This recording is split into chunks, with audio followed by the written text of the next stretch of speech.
Hey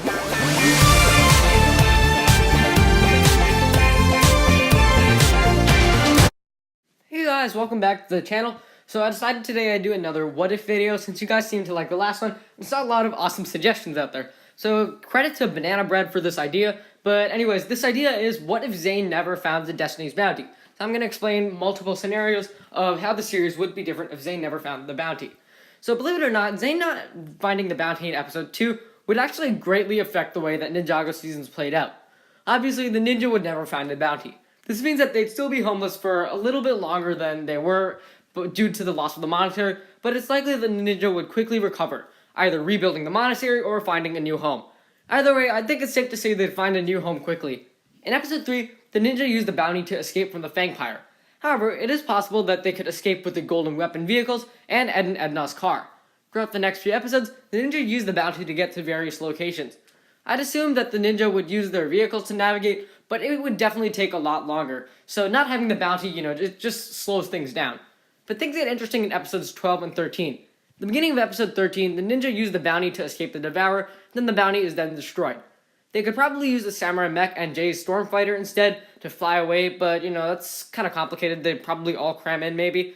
Anyway, season 1 plays out as normal, but the ninja after season 1, that is, are at a severe disadvantage as Garmadon steals the golden weapons, therefore stealing their vehicles. The filler episodes, for the most part, are also greatly affected. No bounty means no black bounty, which means Garmadon never finds Captain Soto's log and never learns about the Dark Island. Episode 14 plays out as normal, however, episode 15 does not exist because Garmadon never learns about the pirates. Also, in episode 14, Garmadon would reach the Golden Peaks in a different way rather than using the black bounty.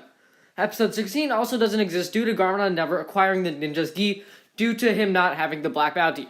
Episode 17 is mostly the same, but Garmadon and company would not be involved since no bounty, or maybe he'd get another vehicle. But yeah, and since Garmadon never reads Captain Soto's log, he never learns about the Dark Island, and therefore he never goes searching for it, and ultimately never finds it. This could mean that Garmadon still controls the Serpentine past episode 20 and might use them for his plans. But Garmadon is extremely weak, having lost the Mega Weapon. I think the ninja could probably overpower him, but I don't know if he'd turn good or not. Maybe he could turn good through other means?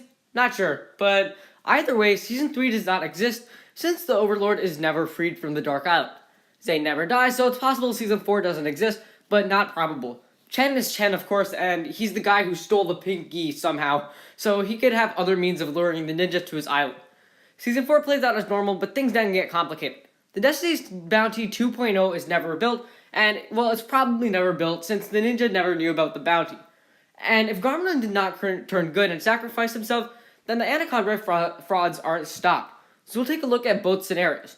The first scenario is which Garmadon is never turned good in Season 2, and he is jailed. The Anaconda frauds would take over Ninjago because they would have Pythor, so the spell would be permanent. Seasons 5, 6, and Day of the Departed never happened since Season 4 pretty much led to those seasons happening. What happens when Necronix returns? Remember, Crux has been breeding Great Devourer eggs for a long time. It's possible for the Anaconda cultists and the Vermilion plus Time Twins to battle each other. The Elemental Alliance could interfere in this war too. But then enter Season 8. Rumi could try and free the evil Garmadon from jail. Through the war, the Sons of Garmadon could rise and break Garmadon out. This only adds to the complication. Anyway, Season 9 never happened due to no Oni masks. Since Garmadon didn't need to be resurrected, this means Garmadon never gets powers, never creates Oni Titan, etc. This first scenario results, just to sum everything up, it results in a war between the Anaconda cultists, Vermilion, Time Twins, Elemental Alliance, and possibly the Sons of Garmadon. Moving on to the second scenario for Season 4. Garmadon did turn good in Season 2, and it's safe to say that Garmadon would sacrifice himself, bringing an end to the war. War returns, and Season 5 plays out as normal for the most part. But not having the Destiny's Bounty 2.0 is still a large disadvantage for the ninja, but it is possible that they might have different vehicles for transportation instead. In episode 45, the ninja would have to flee Steep Wisdom in a totally different way.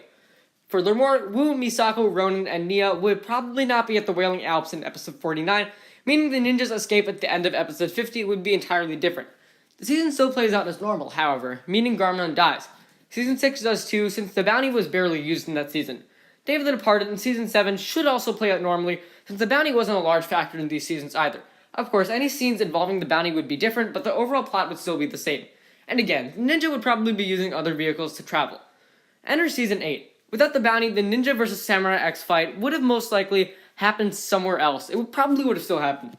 Harumi, being Harumi, would probably still find a way to bring the ninja to Primeval's Eye without the bounty, so eventually they'd collect the Oni masks, revive Garmadon, and create the Colossus.